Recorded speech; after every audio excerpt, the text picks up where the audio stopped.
बहुत बड़ा एहसान किया इस मुख्यमंत्री ने हम पे, गन्ने के 25 रुपए बढ़ा के बहुत बड़ा एहसान किया है इसने। हमारा इतना किसान शहीद हुआ, इनको दर्द नहीं, इनका कोई चमचा खत्म हो जाए वहाँ पूरे हजूम लग जाते हैं। उसे सर्वोपरि मानते हुए एम्बुलेंस या सेना है, कोई प्रशासनिक अधिकारी जिसकी इमरजेंसी है, कोई किसी बच्चे का एग्जाम है, उनको कृषि कानून के विरोध को लेकर आज जेवर के मेन टोल प्लाजा पर भारतीय किसान यूनियन के कार्यकर्ताओं ने यमुना एक्सप्रेसवे जाम किया। भारत बंद के आह्वान को लेकर संयुक्त किसान मोर्चा द्वारा पूरे देश में चक्का जाम किया गया था। तो पहले उन्होंने मतलब यहाँ इस तरह के माहौल बनाना शुरू करा, ये बनाना है। हालांकि जेवर के मेन टोल प्लाजा पर सुबह के समय परीक्षा हेतु जाने वाले विद्यार्थियों और एम्बुलेंस के लिए एक एक रूट खोला गया था, परंतु बाद में किसी कारणवश वह बंद कर दिया गया। जेवर प्रेस के सभी दोस्तों को मेरा नमस्कार। दोस्तों, यमुना एक्सप्रेसवे पर मेन टोल प्लाजा पर इस वक्त मौजूद हूँ और भारतीय किसान यूनियन टिकैत द्वारा पूरी तरह से रोड रोका हुआ है। जहाँ तक सुनने में आ रहा है, सुबह के समय ये एक कार के लिए और एक ट्रक लेन के लिए रास्ता खोला हुआ था, लेकिन ये भी अब रोक दिया है। लोकेश जनमेदा बैठे हैं यहाँ पर, जिन्होंने रास्ता रोका है। लोकेश बाबू, रास्ता सुबह खुला हुआ था, अभी बंद किया गया है ये वाला? देखिए, सुबह रास्ता खुला हुआ नहीं था, वो कुछ बच्चों के आज एग्जाम थे, कुछ बीमार थे, कुछ एम्बुलेंस समस्या थी, उनके कारण से हमने कुछ रास्ता खोला। लेकिन उसका नाजायज फायदा उठाते हुए यहाँ प्रशासन जो यहाँ अधिकारी लगे हुए थे, उन्होंने जो पूर्ण रूप से सुचारू रूप से रास्ते चलवा दिए। हमारे कहने के बावजूद भी इन्होंने हमसे कहा कि हमने पीछे इंटरचेंज से रास्ते चेंज करा दिए, टप्पल से चेंज करा दिए, लेकिन जैसे हमने छूट दी थोड़ी सी, इन्होंने तुरंत दोनों रास्तों को सुचारू रूप से चलवा दिया, जिससे तुरंत किसान उग्र है और दोबारा ये फैसला बंद करने का लिया गया है।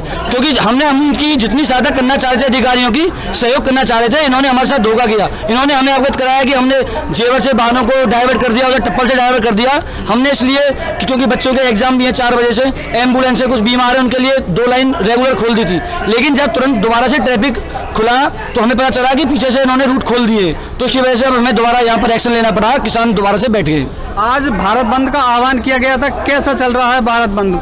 देखिए, क्षेत्र में जहाँ पर भी हमारी टीम है, सब जगह से अच्छे वो आ रहे हैं, और जहाँ पर भी कोई समस्या है, अगर एम्बुलेंस सबको छूट दी गई है, कोई भी एम्बुलेंस की आप असुविधा नहीं देख सकते, उसे सर्वोपरि मानते हुए एम्बुलेंस या सेना है, कोई प्रशासनिक अधिकारी जिसकी इमरजेंसी है, कोई किसी बच्चे का एग्जाम है, उनको प्राथमिकता देते हुए सबसे पहले उन्हें जगह दी जा रही है, और जिसकी भी इमरजेंसी है। लेकिन लोगों को पता था, क्योंकि आपको पता होगा मुजफ्फरनगर रैली में इसका आह्वान हो चुका था कि 27 को भारत बंद रहेगा, उसके बाद भी लोग जो निकल रहे हैं और बेवजह निकल रहे हैं। अभी उधर LHS साइड में एक भाजपा के विधायक थे, झंडा लेकर निकल रहे थे, हमने उन्हें रोका, उन्होंने झंडा भी उतारा, गलती मानी, उनके फिर कोई एडमिट था, बीमार था, तब उन्हें जाने दिया। लेकिन अब इस समय अधिकारी ने जो हमारे साथ छलकपट किया, ये बिल्कुल भी बर्दाश्त नहीं किया जाएगा। या तो ये पीछे से कोई व्यवस्था करें, अन्यथा की स्थिति सामान्य ऐसी बनी रहेगी जैसे फिलहाल है। तो भारत बंद का आह्वान किया गया था, जिसको लेकर यमुना एक्सप्रेसवे पूरी तरह से जाम किया हुआ है। आप देख सकते हैं गाड़ियों की कतार कई किलोमीटर लंबी लग चुकी है।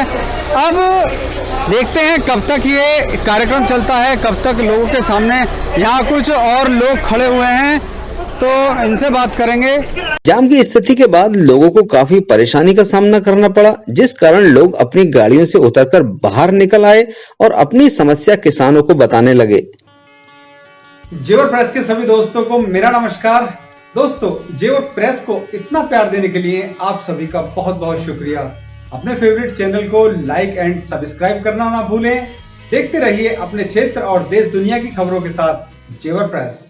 भैया, आप लोग यहाँ कैसे खड़े हुए हैं किसानों के साथ? हमारी भी सुनो कि हम लोग तो परेशान हो रहे हैं, बच्चे बीमार हैं और भी लोग परेशान हो रहे हैं धूप में। कम से कम ये अपनी सारी डिमांड रखे, पर पब्लिक को तो ना परेशान करो।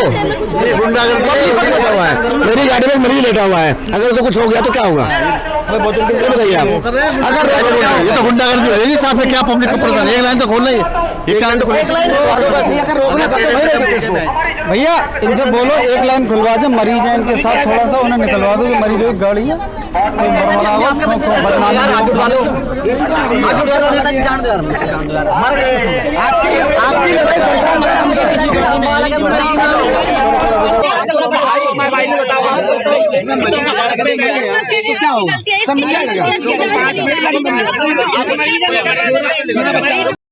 लोगों की समस्या को देखते हुए किसानों ने एम्बुलेंस व मरीजों के लिए एक मार्ग खोल दिया, जिसके बाद पुनः धरना जारी रहा। जेवर टोल प्लाजा पर बीते काफी समय से धरना दे रहे किसानों के साथ उपस्थित किसान नेता महेंद्र सिंह चौरोली ने जेवर प्रेस से बात की। संयुक्त किसान मोर्चा के द्वारा भारत बंद का आह्वान किया गया था। आज जेवर मेन टोल प्लाजा पर उसी के तहत किसान इकट्ठा हैं। पूरी तरह से टोल जाम किया हुआ है। 2 रास्ते खोले गए थे, लेकिन अभी वो भी बंद कर दिए गए थे। लेकिन अब फिर से शायद चौधरी साहब ने कहा है तो वो एक रास्ता और खोल दिया गया है। तो चौधरी महेंद्र सिंह चौरोली एक बार फिर हमारे साथ हैं। भारत बंद का आह्वान किया गया था, कैसा चल रहा है ओवरऑल? पूरी इंडिया में बहुत बढ़िया चल रहा है। कई प्रदेशों के मुख्यमंत्रियों ने समर्थन दिया है इसका, और बहुत बढ़िया चल रहा है। पूरा तरह जाम है, सभी लोगों का समर्थन मिल रहा है। हमसे दुखी कोई नहीं है, सब खुश हैं इस बात को देख के, सब हमको समर्थन कर रहे हैं। बहुत ही अच्छा चल रहा है। प्रोग्रेसिंग क्या चल रही है? अभी लग रहा है कुछ इम्प्रूवमेंट हो रहा है? नहीं, ये प्रोग्रेसिंग के लिए तो ये मतलब चक्का जाम ही है। कम से कम सरकार के कान की गूंज को खुले हैं। भाई 10 महीने हो गए, 1 साल होने को जा रही है हमें। सरकार को पता ही नहीं है कि देश का किसान क्या कर रहा है। देश की 80% जनता कहाँ है? इस देश की 80% जनता, क्योंकि खेती करके, खेती पे मजदूरी करके, हमारे देश में 80% लोग ऐसे हैं जो खेती से मतलब पेट भर रहे हैं अपना, उससे कार्य करके, और वो सबके सब आंदोलन में है। इस सरकार को यही पता नहीं है, इसके शासक को यही पता नहीं है कि हमारा किसान कहाँ है, क्या हो रहा है हमारे किसान के साथ में। मुख्यमंत्री ने किसानों को खुश करने के लिए अभी गन्ने के रेट बढ़ाए हैं कुछ, कैसे देखते हैं इस चीज को? बहुत बड़ा एहसान किया इस मुख्यमंत्री ने हम पे। गन्ने के 25 रुपए बढ़ा के बहुत बड़ा एहसान किया है इसमें। 25 पैसा किलो बढ़ा के बहुत बड़ा एहसान किया इस मुख्यमंत्री ने हम पे। इनको शर्म नहीं आ रही। महंगाई कहां जा रही है? 4 साल में, 5 साल में 25 रुपए बढ़ा दिए हैं। इनको महंगाई नहीं दिख रही। खाद कहां से कहां पहुंच गया, दवा कहां से कहां पहुंच गई, डीजल कहां से कहां पहुंच गया, जो गन्ने को पैदा करने में होता है। अरे उसके हिसाब तो माप लो। इनको रेट कितने करने चाहिए थे? कम से कम 500 रुपए होना चाहिए रेट, लेकिन हमारे चौधरी साहब ने 450 कहिए, 450 कर दो। उससे नीचे समझौता नहीं है। ये होठों पे पानी फेरने से प्यास नहीं जाती, प्यास जाएगी पीने से। पर इनकी समझ में आएगी, देर में आएगी, थोड़ी सी आ जाएगी समझ में। हमारे किसान की जो आत्मा की आवाज़ है, ये आवाज़ को कोई दबाने वाला पैदा ही नहीं हुआ। तब से हमारा देश है, ये सभी लोग आंदोलन से अपनी पहचान बनाते हैं और अपना अधिकार लेते हैं। आंदोलन जब होते हैं, जब अपने अधिकार के लिए होते हैं और धर्म के लिए होते हैं। ये धर्म को ना ये मिटा सकते, ना इसको झुका सकते। ये धर्म इनके ऊपर हावी रहेगा, और ये धर्म जीतने के लिए किसान रोड पे है।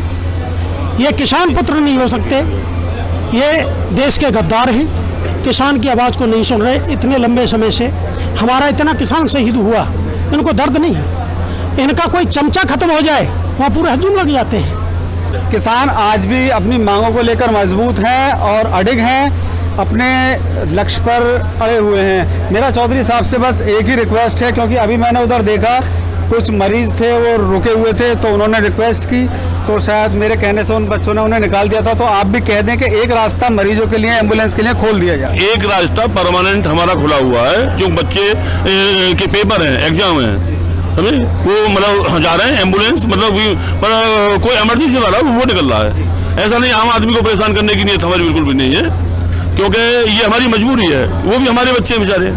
हाँ, तो एक लाइन अभी अभी खुलवाई है, कह दिया भाई एक लाइन से जो मतलब इस तरह के इमरजेंसी वाले लोग हैं उनको निकाल दो। तो सुचारू रूप से धरना जारी है। भारत बंद के आह्वान पर आज सभी लोग किसान इकट्ठा हैं। देखते हैं आगे क्या होता है। नितेश छौकर के साथ चंचल कुमार शर्मा, जेवर प्रेस के लिए।